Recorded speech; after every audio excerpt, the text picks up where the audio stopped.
உலக மக்கள் எல்லோருக்கும் வணக்கம். இது உங்கள் அம்பிகை ஜோதிடம்.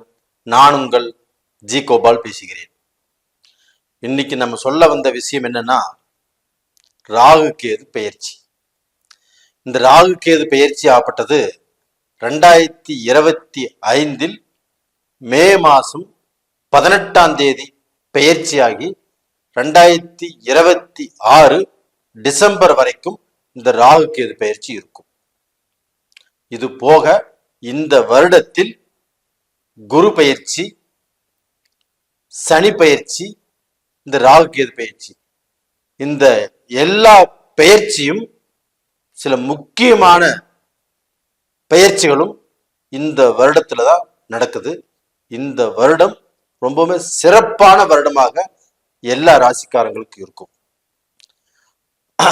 ஆனா எல்லா ராசிக்காரங்களுக்கு இருக்கும் அப்படின்னா அதுல முதன்மை ராசி எது அப்படின்னு எடுத்துட்டோம்னா, குரு பகவான் துலாம் ராசிக்கு 9ஆம் இடத்துல வருது. அது போக அதே துலாம் ராசிக்கு 6ஆம் இடத்துல சனி பகவான் வர்றாங்க. ரெண்டாச்சுங்களா? அதே துலாம் ராசிக்கு 5ஆம் இடத்தில் இருக்கக்கூடிய அந்த ராகு பகவானை மிதுனத்தில் இருந்து 9ஆம் பார்வையாக அந்த ராகு பகவானையும் குரு பார்த்துறார். இது போக 11ஆம் இடத்தில் கேது பகவான்.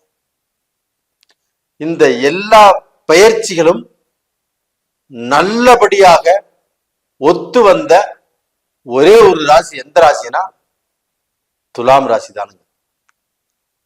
துலாம் ராசிக்காரர்களே, நீங்கள் வாழ்க்கையில் சின்ன பண்ணமாகி வறுமையிலும் கஷ்டத்திலையும் சிக்கி தூளா உங்களுடைய எல்லா விதமான பிரச்சனைகளும், எல்லா விதமான சங்கடங்களும், எல்லா விதமான மனக்குழப்பங்களும், எந்த விதத்திலும் ஒரு திருப்தி இல்லாமல், ஒரு நிம்மதி இல்லாமல், எந்த திசை எந்த திக்கு எப்படி திரும்பினாலும் கஷ்டம், வேதனை, குழப்பம், இது மாதிரி நீங்க சந்திச்சுட்டு இருந்தீங்க. இது எல்லாத்தை விட இந்த குரு பகவான் 8ஆம் இடத்துல அஷ்டமஸ்தானத்துல இருந்து உங்களுக்கு வர செலவுல பிரச்சனை, பேங்க் மூலியமாக பிரச்சனை, பேங்க்ல ஜப்தி ஆச்சு, ஒரு லோன் வாங்க முடியல, ஒரு பிசினஸ் தொடங்க முடியல, தொடங்கின பிசினஸ் இன்னைக்கு பாதியில் நிக்குது. இது மாதிரி எவ்வளவோ கஷ்டங்கள். நீங்க கொடுத்த வாக்கையும் காப்பாற்ற முடியல, நீங்க கொடுத்த பேச்சையும் காப்பாற்ற முடியல. அப்போ எல்லா விதத்திலையுமே சங்கடம், சலிப்பு, குழப்பங்கள். அப்போ உங்களுடைய வாழ்க்கையில உங்க பேச்சு, உங்களுடைய அறிவு, உங்களுடைய திறமை, உங்களுடைய முயற்சி, உங்களுடைய முன்னேற்றம் எல்லாமே புல் ஸ்டாப் வைக்கக்கூடிய எல்லாத்துலயுமே ஒரு முன்னேற்றம் இல்லாம அப்படி ஸ்ட்ரக்கை நிக்குது. அப்ப இந்த கஷ்டங்களில் இருந்து நீங்க வெளியில வருவதற்குண்டான வாய்ப்பு இப்ப உங்களுக்கு வந்திருக்குது. இந்த ராகு அப்படின்னா யோககாரகன், கேது அப்படின்னா ஞானகாரகன். அப்ப இந்த ராகு அப்படிங்கிறவங்க ஒருத்தருடைய வாழ்க்கையில ஒரு பிரம்மாண்டத்தை கொடுக்கும். அவங்க வாழ்க்கையவே தலைகீழாக திருப்பி போடும். அப்படிப்பட்ட ஒரே சக்தி கொண்ட கிரகம் இந்த ராகு தான். அப்ப அந்த ராகுனால துலாம் ராசிக்காரங்களுடைய வாழ்க்கை மாறப்போகிறது. ஒரு பிரம்மாண்டம் காத்திருக்கிறது. அப்ப உங்களுடைய வாழ்க்கைக்கு வெளிச்சம் வந்தாச்சு.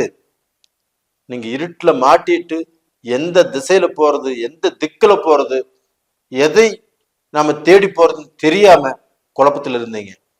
இப்போ நல்ல வெளிச்சம் வந்திருக்குது.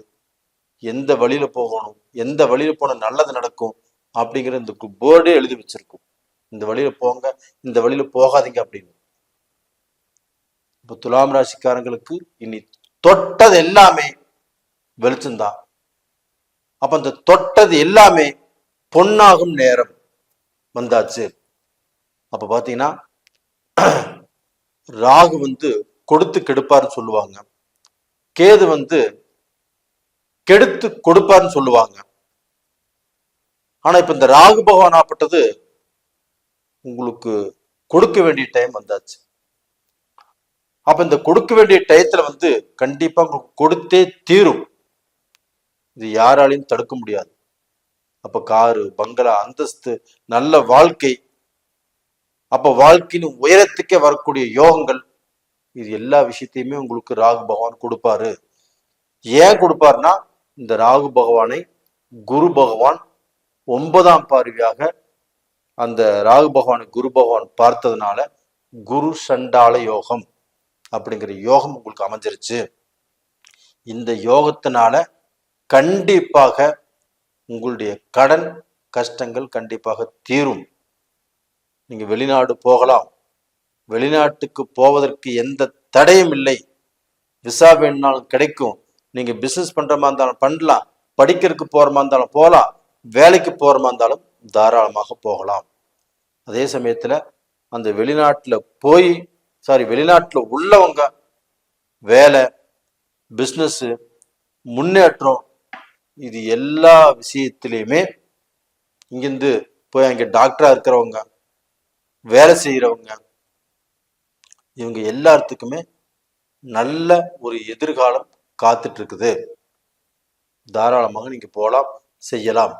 அது போக பார்த்தீங்கன்னா, இந்த கேது பகவான் உங்களுடைய ராசிக்கு 11ஆம் இடத்துல சூரிய பகவானுடைய வீட்டில் இருக்கிறாங்க.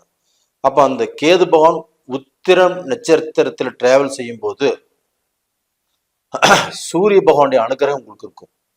அப்போ அந்த சூரிய பகவானுடைய அனுகிரகத்தினால உங்களுக்கு வந்து கவர்மெண்ட் தொழில், அப்ப அந்த கவர்மெண்ட் வேலை, அந்த கவர்மெண்ட் எக்ஸாம் சம்பந்தப்பட்டது நீங்க எழுதினாலும் கண்டிப்பாக அதுல நல்ல பொசிஷனுக்கு வரக்கூடிய வாய்ப்புகள் உங்களுக்கு நல்லா இருக்குது. அது போக அந்த கேது பகவான் தன்னுடைய சொந்த நட்சத்திரமான மகம் நட்சத்திரத்திலே டிராவல் பண்ணுவார். அந்த காலகட்டத்துல கேது தன்னுடைய சுயரூபத்தை காட்டுவார்.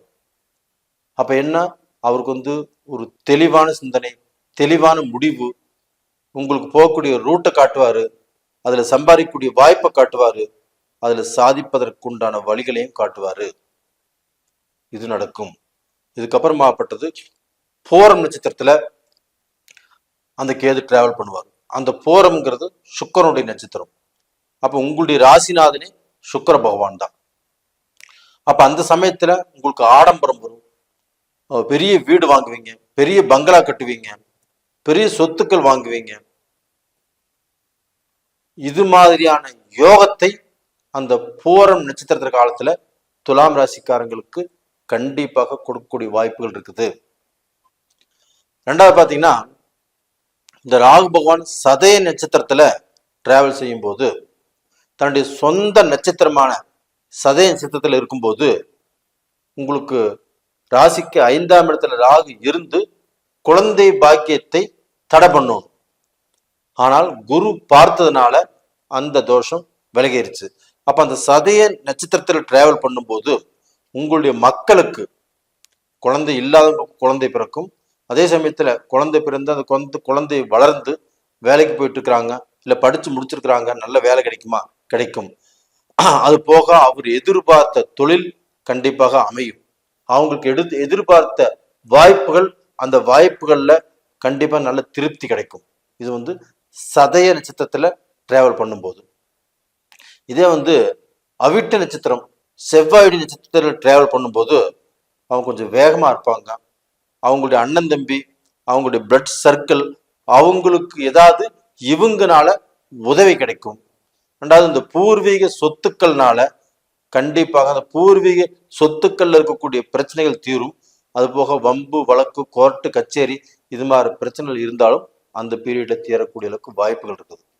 அப்ப டோட்டலா பாத்தீங்கன்னா இந்த ராகு கேதுடைய பலன் துலாம் ராசிக்காரங்களுக்கு நல்லா இருக்குது. உங்களுடைய வாழ்க்கையில உங்களுடைய கஷ்டங்களுக்கு முற்றுப்புள்ளி வச்சாச்சு. உங்களுடைய வாழ்க்கை இன்னைக்கு மென்மேலும் வளர்ந்து இந்த வருடத்துல மட்டும் நீங்க பெரிய லெவலுக்கு போகக்கூடிய ஒரு அற்புதமான அதிர்ஷ்டமான நேரம். அப்போ உங்களுக்கு வந்து ஒரு குட் நியூஸ்னு சொல்லலாம். ஃபர்ஸ்ட் குட் நியூஸ், இந்த குரு பகவான் ராகுவை பார்த்தது. அப்ப இந்த ராகு கேது பயிற்சி நல்லா இருக்கும். கேது 11ஆம் இடத்துல இருக்கிறது. சனி பகவான் 6ஆம் இடத்துல இருப்பதும் அற்புதமான யோகம். இதுவும் ஒரு குட் நியூஸ் தான். அது போக குரு பகவான் 9ஆம் இடத்துக்கு வர்றதும் அதுவும் மிகப்பெரிய குட் நியூஸ். அப்ப எல்லா கிரகங்களும் ராஜ கிரகங்களான குரு, சனி, ராகு, கேது இது எல்லாமே உங்களுக்கு சாதகமாக இருக்கிறதுனால உங்களுக்கு எந்த பாதகமும் இல்லை. நீங்க வந்து விளையாட்டுல, ஸ்போர்ட்ஸ்ல நல்ல லெவலுக்கு வரலாம், ஸ்போர்ட்ஸ்ல ஜெயிக்கலாம், அதன் மூலியமாக நல்ல வேலை வாய்ப்புகள் கிடைக்கலாம், ஊரே பார்த்து உங்களை பாராட்டக்கூடிய அளவுக்கு நல்ல பொசிஷனுக்கு வருவீங்க. இது போக பார்த்தீங்கன்னா உங்களுக்கு வந்து வாழ்க்கை தரம் உயரும், கௌரவம் உயரும், உங்களுடைய பழக்க வழக்கங்கள் நல்லா இருக்கும், உங்களை சுத்தி உள்ளவங்களால கண்டிப்பாக நீங்க பெருமை பேசப்படுவீர்கள். அப்ப டோட்டலா பார்த்தீங்கன்னா உங்களுடைய வாழ்க்கை வளர்ச்சி நல்லபடியா இருக்கும், நல்லா இருப்பீங்க. இந்த பலன் பிடிச்சிருக்குன்னு நினைக்கிறேன். பிடிச்சிருந்தா லைக் பண்ணுங்க, சப்ஸ்கிரைப் பண்ணுங்க. உங்களுடைய உறவுக்காரங்களுக்கும் இந்த பதிவை அனுப்பிச்சு வைங்க. உங்களுடைய ஜென்ம ஜாதகத்தில் நடக்கக்கூடிய தசாபுத்திகள் என்ன ஏது அப்படிங்கிறத பாருங்க. உங்களுடைய ஜென்ம ஜாதகத்தையும் ஒரு முறை பார்த்துக்கிறது நல்ல விஷயம். பார்த்துட்டு அடுத்த ஸ்டெப் முயற்சி பண்ணுங்க. இது போக உங்களிடமிருந்து விடைபெறுவது உங்களின் ஜி கோபால். நன்றி, வணக்கம்.